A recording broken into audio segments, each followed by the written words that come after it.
Andrew Robinson, your Jamaican brother, all the way in Switzerland. And I'm reaching out to all of my brothers and sisters. Enough respect, love, respect, and justice for all. Yes, good afternoon, Grand Rising to everyone who's tuning in on YouTube, on Rumble. Big shout to everyone on the radio station. Hope you guys are doing amazing. Hope you had a beautiful weekend. Hope you're ready for the week and whatever it has in store for us. Karibuni sana once again. My name is Joby to all the first time listeners. It is exactly 14 minutes past 1 p.m. and I hope you are having a wonderful time wherever you're catching live this from, or if you shall be catching this on a replay. I hope you get to enjoy the conversation that we have right here today, where we shall be focusing on, of course, the updates, the things that went down during the weekend. There's been a lot happening, and it's not positive news. That's all I can promise today. It's not literally positive news. It's a lot of negative news coming from Africa, a lot of wars, and that is basically what we want to focus on because I feel like it's a high time actually the US gets to address itself the same way they're addressing other countries to stop wars. They need to address themselves as well to stop funding wars in Africa. And because we know this is used, of course, through the American tax payment, literally the taxes that are being paid by the citizen that's supposed to help develop the countries and of course help other things to maneuver very well. It's not what they're doing. They're using these funds to actually fund wars in Africa, which is becoming super crazy and it needs to be addressed. But that is our top conversation literally for today. I want to talk about the M23 rebels who have completely taken over. That is Goma city. I discussed that was last week, and want to still cover that because it's leading actually the Congolese people to actually, and they're being displaced. That is basically what we're seeing happening in DRC Congo. We should also talk about, of course, the Haitians who are being, of course, transported back to their homes, and they're also so deep into prayers. We shall be discussing on that. We want to discuss, of course, what is happening also in Sudan, where, of course, there's been a war going on for the last 2 years, and right now we're reporting about 70 people have been killed during this weekend. And on top of that, we shall also talk about, of course, what is happening with the relationships that the US and Africa have, and how can we actually make this beneficial for us as Africans? Because on the other end, the US has always been benefiting, but when it comes to us, we're still stuck in the same position. Nothing has ever changed. But Karibuni Sana once again, that is our top discussion for the day, and I'd love to welcome you and remind you to actually participate in the conversation. Feel free to ask or request a link if you want to join or give your 2 cents.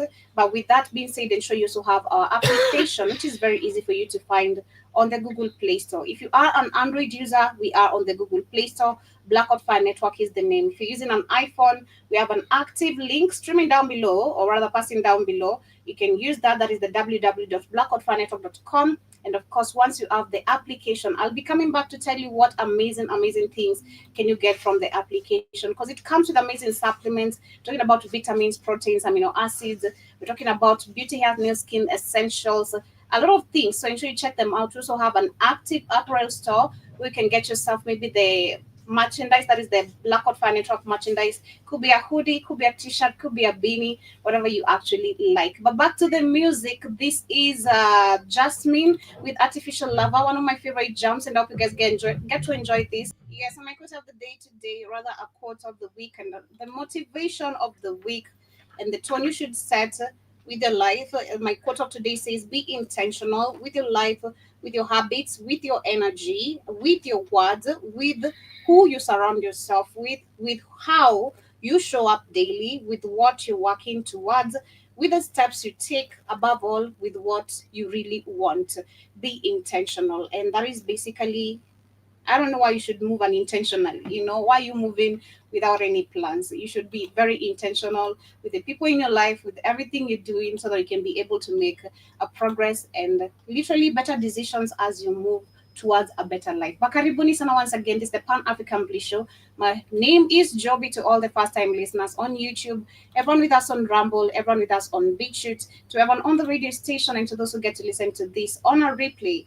Hope you guys get to enjoy. As we start, before we get into the negative things happening, of course, in our lovely continent, I want to start with a video because something positive coming from Ibrahim Traore, not really specifically him, but what Africans are demanding in general. We have Africans literally in the whole continent who are very observant. They see, they're watching, of course, how the rest of the puppets, how they've been leading Africa, and how Ibrahim Traore is doing. And actually, the cry is going to Ibrahim Traore if he can actually manage the rest of the African countries. And I was just saying personally, I feel like Ibrahim could be one if he really gets to survive. What he stands for and wanting that for their own country as well, and wanting that in their leaders. They want change. And most importantly, it tells us that Africans in the modern age are interested. The younger people back in the days, when it comes to politics and anything that has to do with leadership, they're like, it's not our place. We're too young for this. We don't care about that. I don't do politics. But now, even if they don't want to be politicians, they're interested, they're keen to learn what is going on around them. And that is a step in the right direction, because if you are awakened and if you're watching what's going on and you are identifying what's true from false, you know what you want as your leader, you know what you don't want, you know the qualities of a good leader, that means you're on the right direction. Usually, we don't even know what our neighboring countries' presidents and prime ministers' name is. Like, we just don't, like any other citizen of the world. It's, the young people, they usually are interested in entertainment or something fun, or just studying in school instead of caring about other stuff. But nowadays, it's very evident that the younger generation wants to know. Yeah, the younger generation, that's also something personally I've been saying. If you look at literally like our parents, the older generations, they grew up literally not caring. And that's the same system that kind of they wanted to pass to us. We shouldn't care about politics. And basically that is also what we've seen from our very own President Ruto. Every time is being checked on people demanding accountability because of things not running okay in the country. He doesn't want to be checked because he's not used to people actually raising their voice. He's not used to people actually demanding for change. They're used to actually having the same old same behaviors, nothing, just stealing money, stealing funds. Don't want to develop, don't want to make a change for the people. It's all about you and your balloon stomach. How big can you become? How big of a puppet actually can you be to the white people so that they can keep you in power, which is so crazy. So I love the fact, actually, even what she's saying, which is very true. It's a different generation. We're in a different time where people actually are so much invested into politics. And this is how, if only we knew, we should have been invested from day one. From the moment you just out of the stomach, you should be told like, yo, this is how this world works, and this is how it doesn't work. Because we've been fed so many lies, and that's why it is so hard actually, like he says, how can you unlearn a lie? It is so hard for you to unlearn a lie, especially if that's all you've known all your life. And that is why we're stuck at 7 today in Africa, because most of the people, it's so hard for you to tell them, hey, politics is actually running wrongly, this is wrong, this is right, because they are not used to that. What they know, what the mainstream media feeds them, is all they know. So you coming up with something different, trying to act like a pan-Africanist, like, hey, not everyone is going to pay attention to you, but it's a different time. They are seeking the information, and they are taking notes, and they are planning on what they're going to do next, how they're going to make sure that their voice is being heard. And also, someone like Ibrahim Traore is being glorified and being talked about in those spaces because of what he is doing, not necessarily because he's the youngest leader. It's because of what he's doing. And it is beautiful to see our people getting more involved and care about what happens to their people and their country. Exactly. Basically, and that is all I wanted to share on that video, because everyone is watching whatever transition Burkina Faso or Ibrahim Traore is trying to do in Burkina Faso. People are watching, people actually are very attentive, people are demanding for change, people are calling for change. So, yes, it's a different time, and I'm really, really happy to see Africans finally being interested in politics, being interested in the people who run their country. And we need to be actually more invested. We need to understand the moment, actually, I feel like if we understand that we have power in our own hands, that's just the game change. That's gonna be the game changer. Like, we are the majority and we have so much power more than these leaders who just have guns, bullets, and all that, and being protected by same police officers who are paid very shitty. So the moment you're gonna understand that we hold so much power in our hands, it's gonna be the game changer. But as we get into what is happening and why, of course, Africans are demanding for a change. I want to, of course, start with what is happening that is in DRC Congo. Some news really sad that are coming from DRC Congo. Of course, that was last week. We did report, we had the M23 rebel, which completely took over Goma. That is the Goma city. And I also shared a video of still the people of Goma who actually couldn't even get access of water at all. And it is so sad to see that actually Felix Kedi signed a deal with, of course, Joe Biden to do nothing but not helping the people. To do nothing but not helping them, literally. Because what was that deal all about? All we saw is actually him when Joe Biden came to Africa, that was in Angola. He, of course, met a few African puppets, and some of the deals that actually were signed between the US and DRC, like one of the example of the countries, is for them to create another railway road, of course, which is all about the resources, them taking out resources from Congo to the people who benefit the most.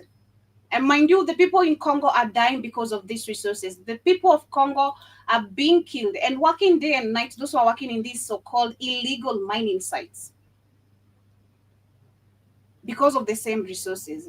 It is so sad to see our people going through this. I just saw a very sad video today in the morning of a man who was recording himself, sending a video to his family, the last video, because he has bullets, he was bleeding, and where he is actually could just, more bullets. And this is something I said last week. I'm also very proud to be. As much as, of course, there are wars, as much as we don't see them being reported every single day, of what is happening in most of the countries in Africa, it doesn't mean like there's no wars happening. Like in Kenya, we know in the northern parts of Kenya, which we reported last week, there's wars. And these are being funded heavily by the politicians.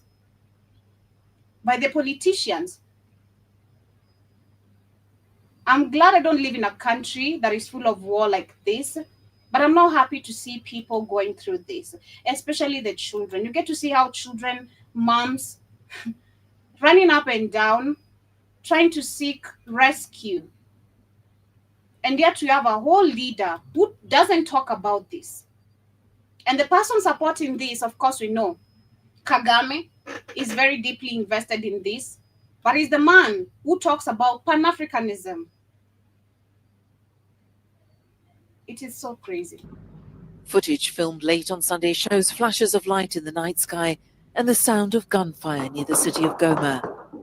As heavy fighting continues in the Eastern Democratic Republic of Congo, Rwanda-backed rebels early on Monday claimed to have captured the regional capital. Their statement came minutes before a 48-hour deadline expired that had been imposed by the group for the Congolese army to surrender their weapons.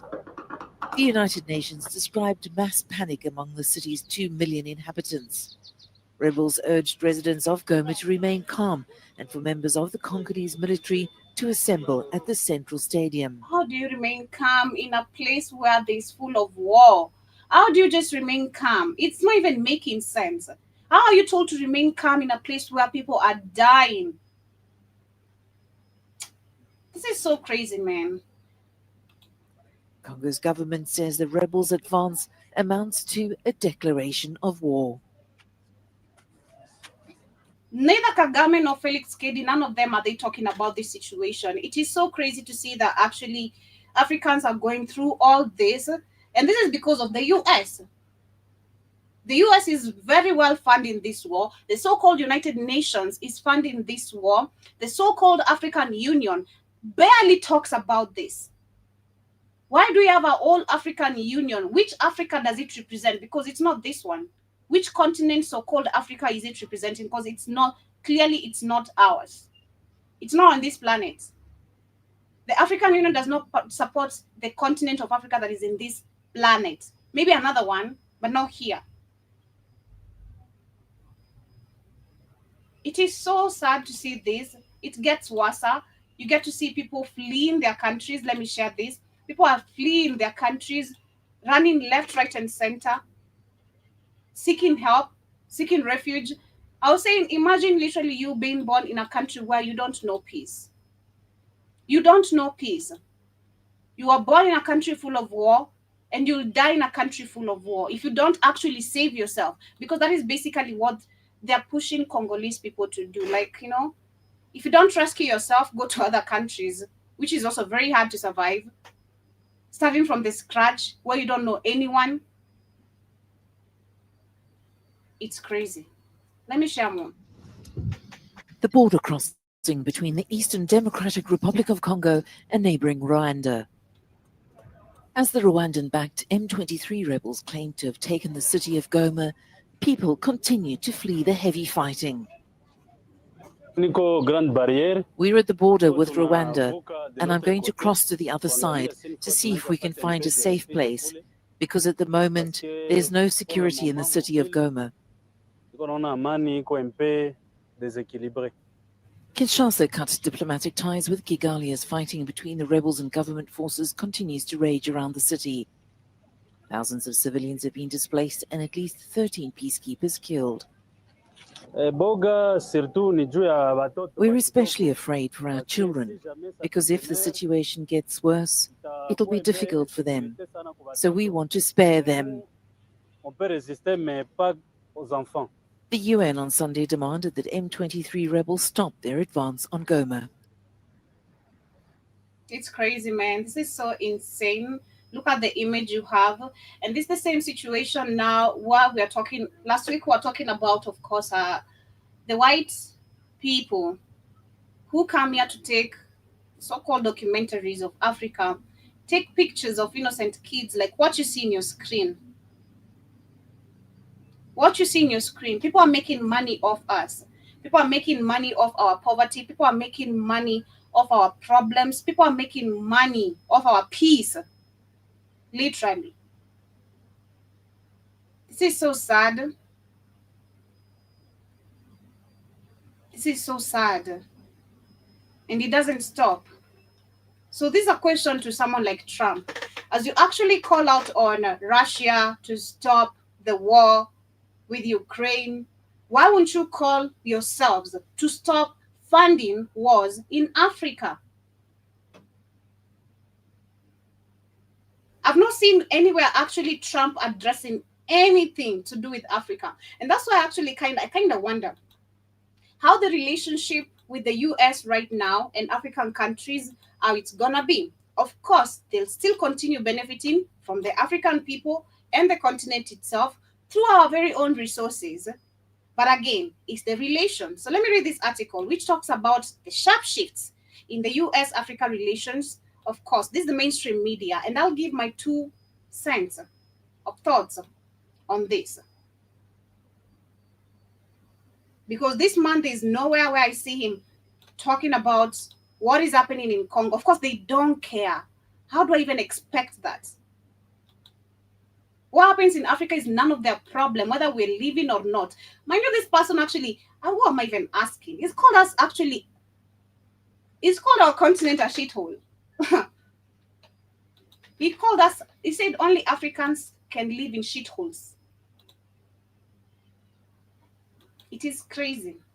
So they're saying substantial shifts in the US-Africa relations have begun, of course, although the new administration's the new administration's Africa policies are evolving and will take time to formulate. Several of the executive orders Donald Trump signed right after he assumed the presidency will have immediate ramifications across the continent. The Secretary of State, Marco Rubio,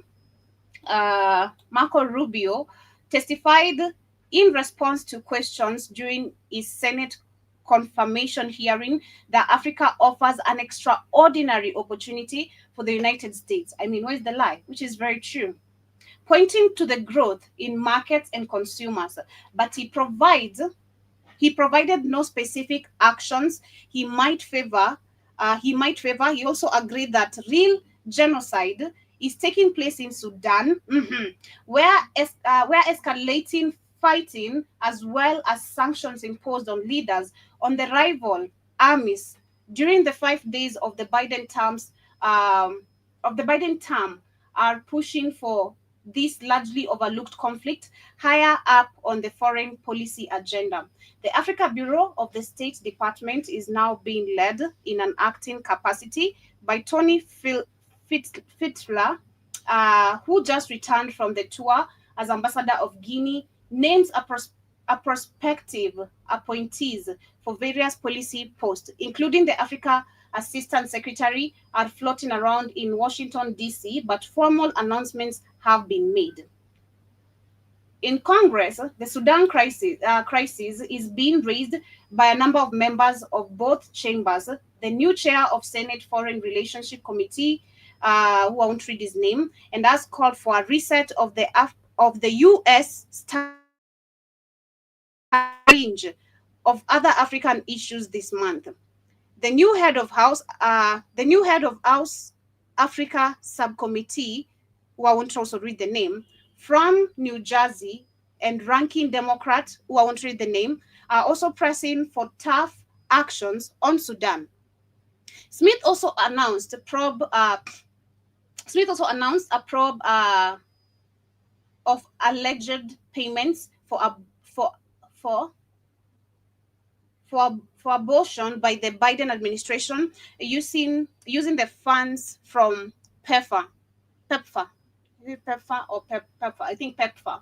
And the president's emergency plan for AIDS relief established by President George Bush and credited with savings 25 million lives.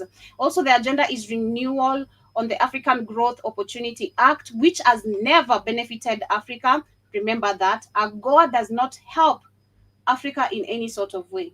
But listen, also the agenda is renewal of the African Growth and Opportunity Act, the cornerstone of the U.S. trade relationships with the continent since 2000, which expires in October. Nice. AGOA has always enjoyed bipartisan support, but Trump's fondness for trade tariffs could pose an obstacle to passage this time. In general, there's nothing still. As much as they're talking about the war and all that, about what is happening in Sudan, see, there's nowhere where they're addressing about the situation in Congo. They're talking about Sudan only. There's nowhere that, as much as they mentioned also other African countries, there's nowhere where they're focused on the wars going on. They're trying to act, of course, like they're concerned, but they're not. As they talk about that, why are we waking up to 70 people being killed in Sudan? This is in a hospital.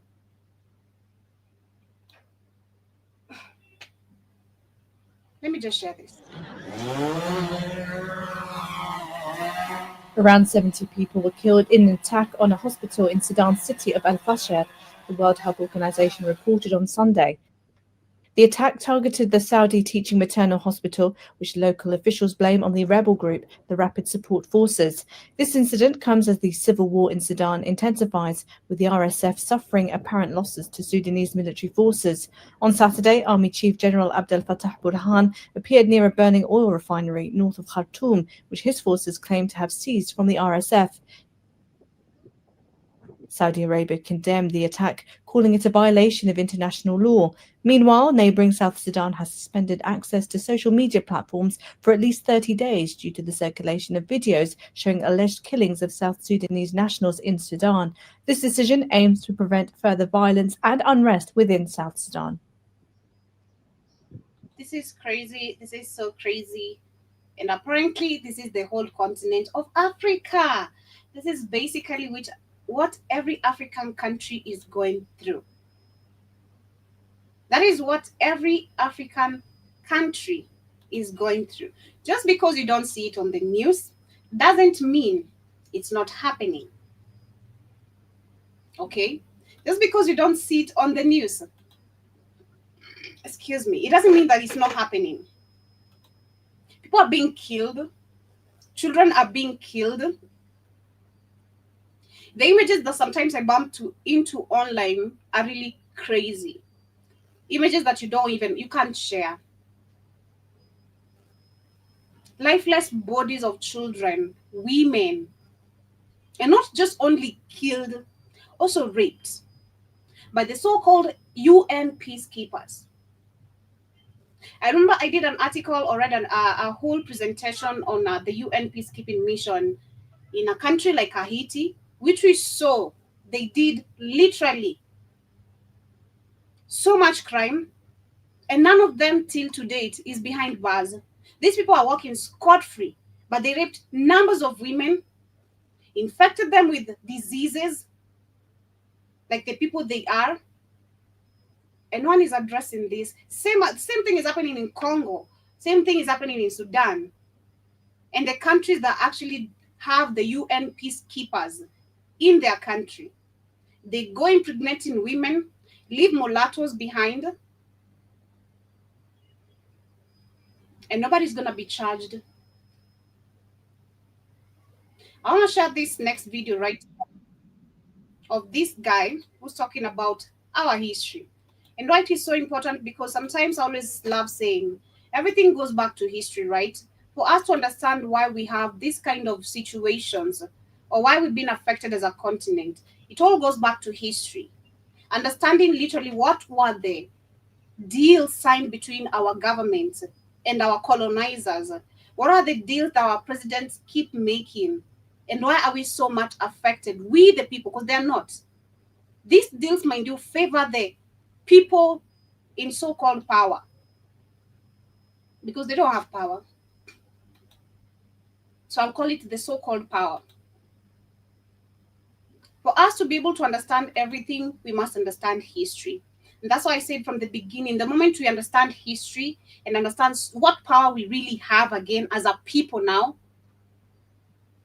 change will happen. So let me share this very quickly. This guy is talking about literally or trying to reveal where white people did say how they tried to wipe out, of course, black people. That is basically what they're doing in Congo, in Sudan, in parts of Somalia, Kenya, Djibouti, Burkina Faso, Mali, Niger, Nigeria, Ghana, name it all. Let me share this as we continue. History is a powerful method of oppression, particularly for Black individuals and communities. It is the Black history that we know was not written by the Blacks, but rather it was written by the whites. And I believe that you are the one. If history is about you, you should write your own history, your own way, and in your own terms. Exactly, because they lied to us about our own history. Number one came to tell us they came as saviors. And this is why I keep on asking every single time, and something Africans needs to start questioning.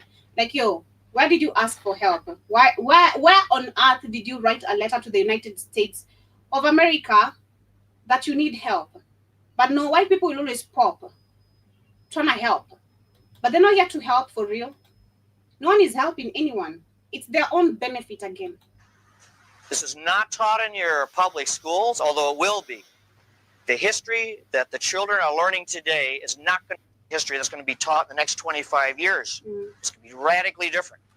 We now know for a fact that long before Columbus, there were 4 major migrations of blacks to the Americas, different parts of the Americas, for totally different reasons, totally separated from each other by many centuries. But nonetheless, there were these black, you can call them migrations, but they were not in charge. I'll describe, and you can make up your own mind what they were. The most recent of these took place about 400 years before Columbus was even born, and it's all outlined in a marvelous book over there. It's called The Golden Trade of the Moors. And it is now known that the West African Kingdom of Mali had huge fleets of merchant vessels, and that these kings, these black kings of West Africa, began sailing across the Atlantic to Mexico as early as 900 AD. Now, why did they do that? They did that for trade, not for conquest or invasion. They did this for trade. Mali was very wealthy in gold. They had lots of minerals. Some of the black kingdoms that were called the Yoruba or the Benin, they were great workers in bronze. But the trouble with West Africa, and it's still a trouble today, not enough food, famine. Somehow, the black kings of Mali had preserved this tradition of long before, where there was this kingdom across the sea, a totally different one. It was very hard to reach. You needed to have excellent ships and good sailors, and nobody in Europe was doing it at this time. But if you cross that sea, this other kingdom across the Atlantic was very rich in a certain kind of food, which the people over there called maize. And it's crazy that today Today, Africa is the continent that suffers the most from actually lack of food. We need aid. It is crazy that today, I just talked about AGOA, okay? I like the way the video is going, and of course, the fact that it's just reflecting back to the article I just read. We're talking about AGOA. AGOA has been helping African countries trade for free. For free. No profit being made. For free. We're the only continent shipping our food outside with no benefit. And we're the same continent that actually is in so much dire need and help of aid from the same people. It's funny. If this doesn't sound really funny, it is funny. Because it doesn't make sense. When you talk about agriculture, it shocks me how we got here. It shocks me. Called corn. And these West African kings launched at least 2 major fleets, trading ventures, that went across the Atlantic 900 AD to about 1600 AD. And they brought over their bronze work, and they taught the Mexican people, the ancient Mexican people, who were then known as the Mayas. The Mayas had built up a great kingdom of their own, but in 900 AD, they were in decline. They were really on the outs. Nobody knows exactly why, but their society was in decline.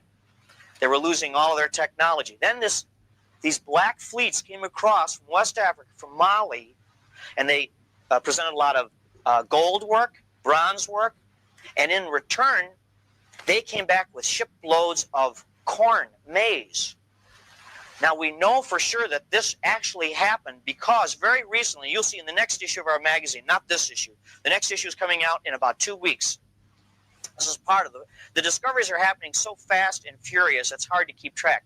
They now have found that a certain type of maize or corn, which is growing in West Africa, has been growing there for many centuries, is not native to West Africa. It is a type of corn which comes from Mexico, could have only been brought over by these Mali seafarers over 1,000 years ago. So this is a first concrete proof that they beat Columbus by centuries, and were not just on a voyage of exploration. They were going back and forth, bringing corn back.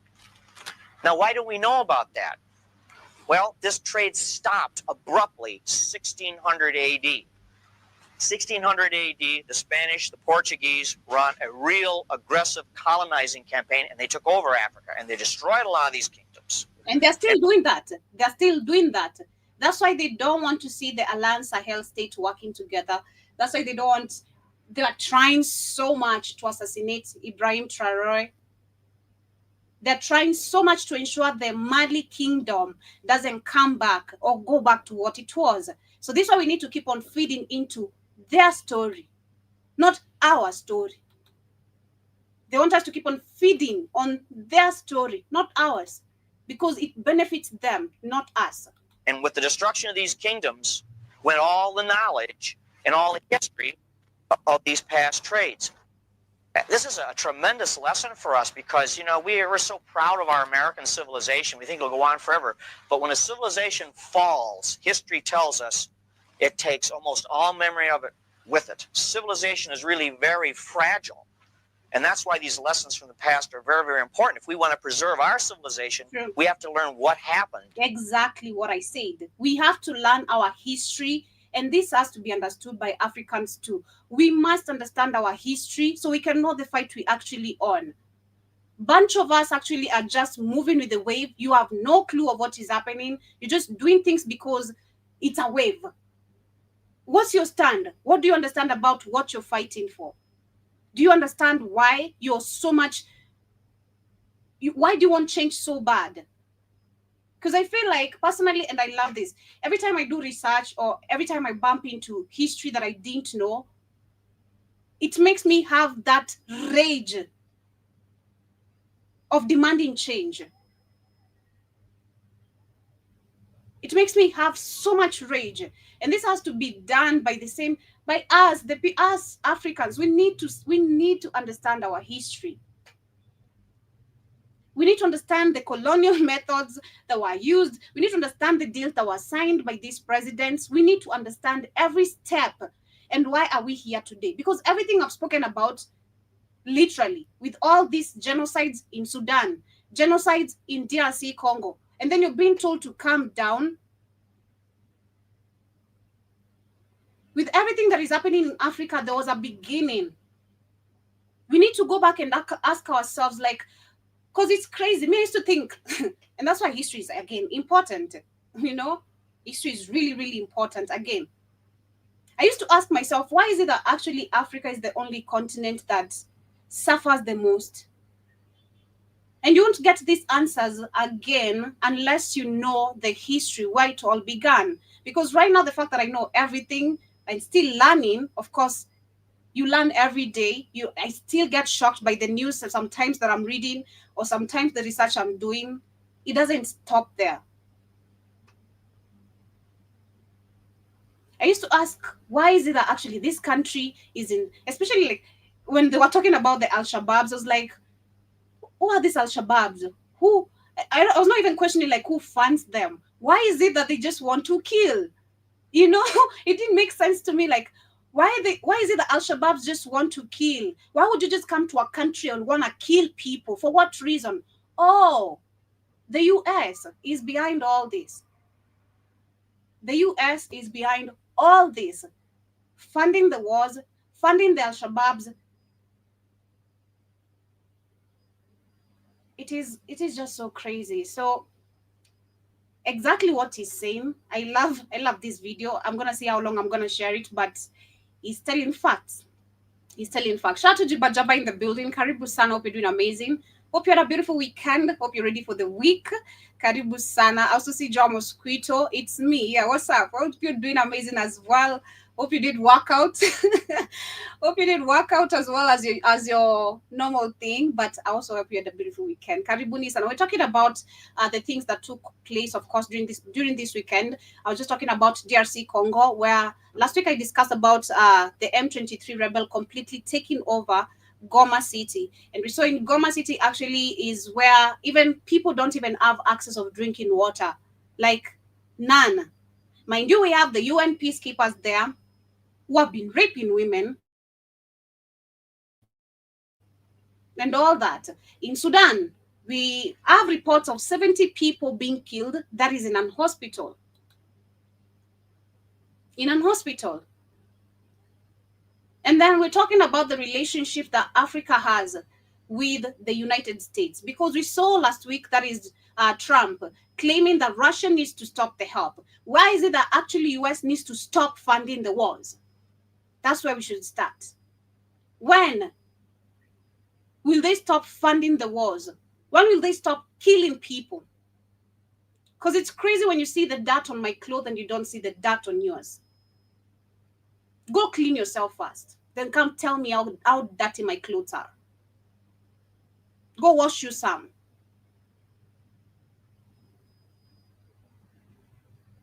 So with this video I'm sharing right here, this man is explaining how Africans we've been lied to, starting with our history. He's explaining about the Mali Kingdom, the Benin, and how we were so blessed, literally. We had everything. When you talk about food, we had it all. I'm just from reading an article which talks about the Africa-US relations, right? And we know actually Africa, since 2002, has been trading or shipping food outside the continent through AGOA. Trade-free, that's how they call it, trade-free. But no profit ever made from AGOA. It's crazy. The same continent that has been shipping food for free with no profit is the same continent that actually needs help because of hunger crisis. So make it make sense. And this man here is trying to explain, of course, our history, why we need to learn our history so we can be able to understand of the current things happening today. Okay, it's great. To these others that crashed. So we know for sure between 900 and 1600 AD, long before Columbus was even born, as I say, these blacks were trading, these black kingdoms were trading with Mexico. Now, good morning, good afternoon, and good evening. It's actually in the evening. Oh shit. And in this channel, we like spreading positive, emphasizing its relevance to African Let me move it. of the Black people. And it's it's a very, very old video, I'm telling you. You know, they say old is gold, Sure. right? Yes, old is gold. Now, I'm going to give you a summary of what this video entails. Now, this video discusses the idea that the speaker references George Orwell's quote, which is about the destruction of people through obliteration of their history, emphasizing its relevance to African and Black history. You understand? The speaker also suggests that much of Black history has been hidden or distorted from the Black people, leading to a lack of awareness about significant historical events and civilization. I told you that old is gold. He makes such relevant educational content that I wouldn't miss to share with you, good people. Now, this speaker also introduces the concept of the lost civilization of Mu, which is believed to have existed around 10,000 years ago and was submerged due to rising ocean levels from the melting glaciers, Now, the speaker also encourages viewers to reflect on the importance of uncovering and understanding their true history, hinting at a deeper discussion to follow after watching the presented content, He's advising individuals, or rather Black people, to try and dig history and uncover and understand their true history, which is something I find relevant in today's world. Many people do not know their history, and one person who does not know their history is a slave to the society. Exactly. If you don't know your history, or if you don't know yourself, I always say that chances of becoming who you are not are very, very high. So, without further ado, I want us to dive into this video, watch it, and then I shall give you my thoughts by the end of the video with regards with what he has said, and then we shall have discussions thereon. If I have to refer to my notes, it's because this is new to me as well.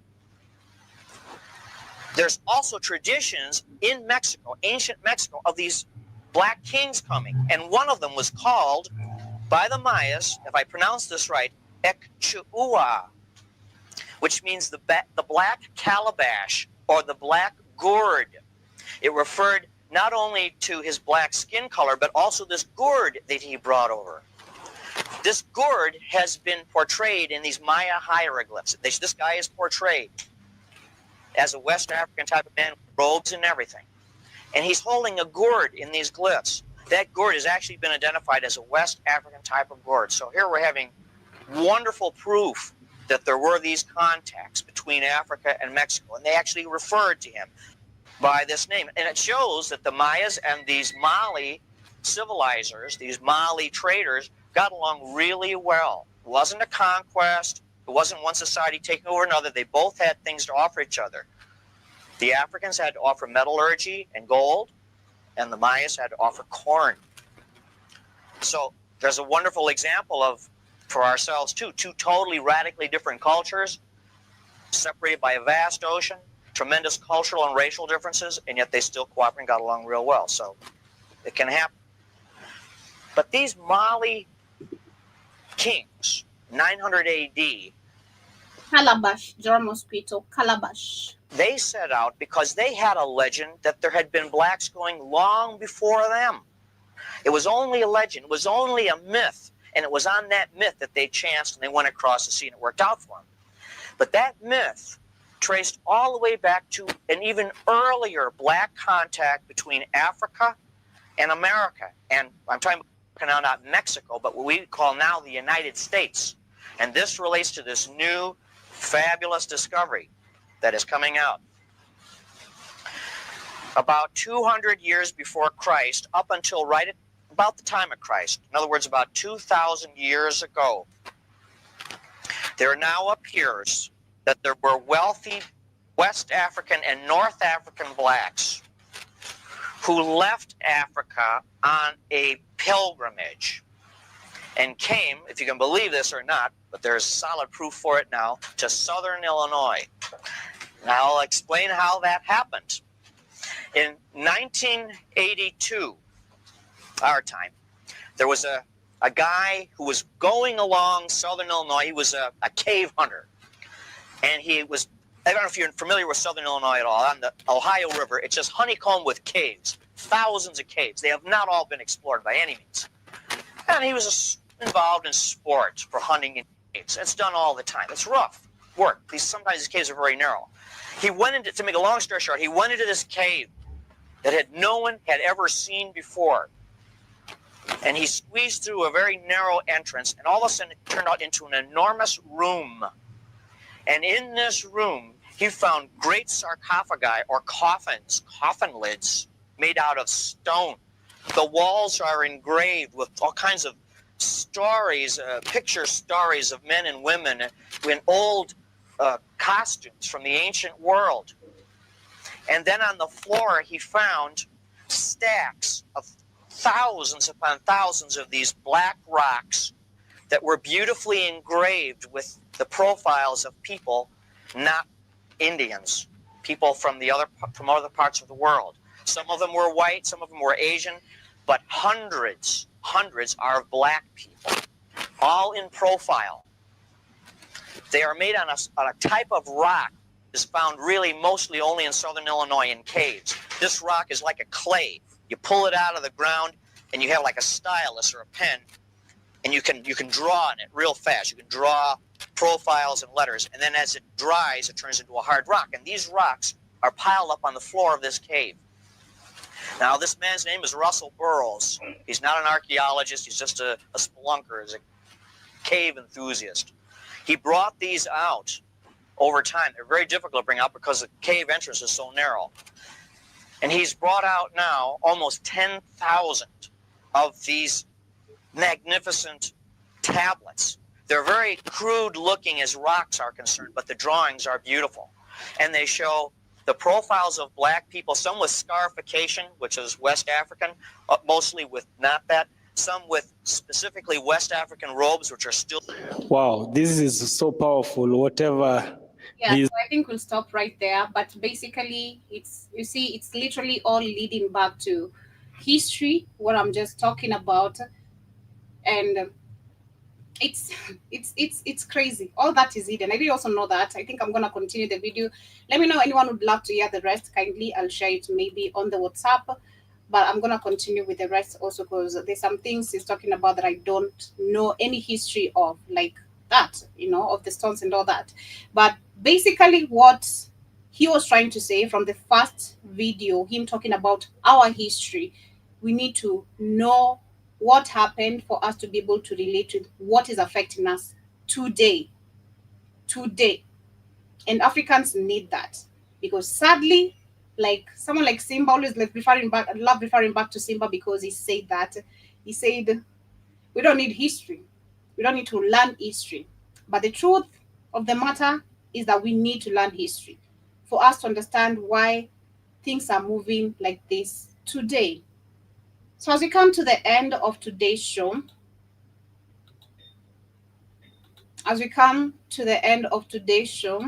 I'm going to say condolences, of course, to the people who are losing their family members in Sudan, in Congo.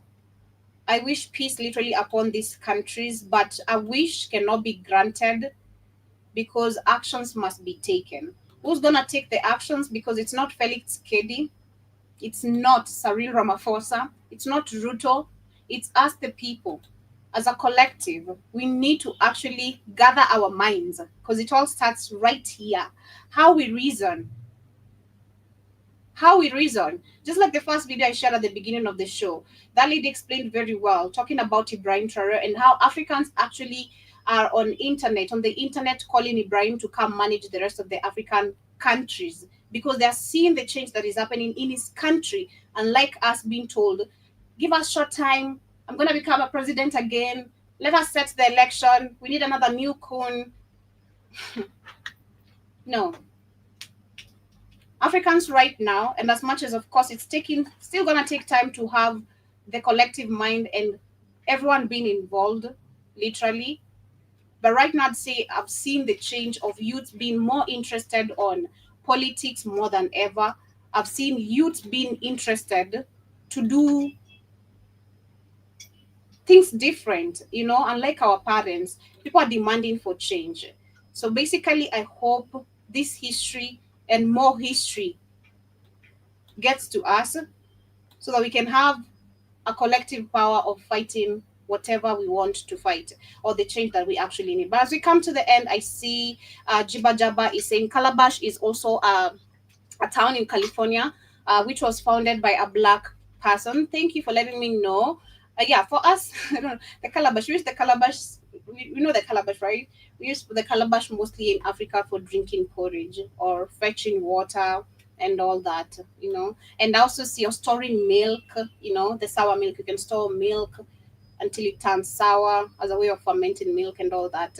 And I also see you saying there the we weren't slaves crowd will take this Illinois info and run. And I also see Jiba says we have a complex history in America. Yeah, and I also see John Mosquito says I should share the video. I will just in a few after the show. I'm gonna share it on the WhatsApp. And Ruto congratulated Trump, yeah, and he still didn't get an invite, for the inauguration. But Ibrahim was invited, but didn't go. I mean, that's a man over there speaking. But as we wrap it up, asanteni sana for tuning in. Most of you came in late, but I still appreciate you for turning up, of course, and catching up with the Pan-African Bliss Show episode of today. I will see you guys later. That is on the Breathing Scoop Show. But pop back and see what Iwaton is going to talk about on Let's Pop. And, of course, much love. Have yourselves a beautiful day. I'll be winding up with the jam I started with. This is Nikita Caring featuring Scam Cardinali. I hope you guys get to jam onto this one. And have yourselves a beautiful morning, a beautiful day. Much love.